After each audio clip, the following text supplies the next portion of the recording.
good afternoon. Nandito kami sa Sisters of Malcolm. Yan ang mga teacher na mga friend natin dito. Sila Mamos. Hello, shoutout po sa atin.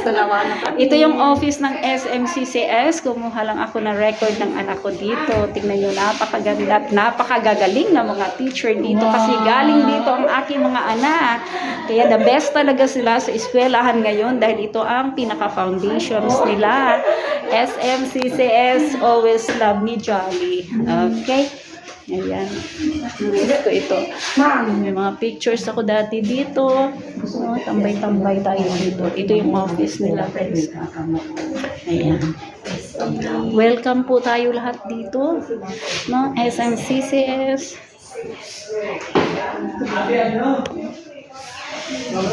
Tayo na daw doon ni Mama Delpa. Ay, nakakalimutan mo na si Mama. Ganun, tinasin namin.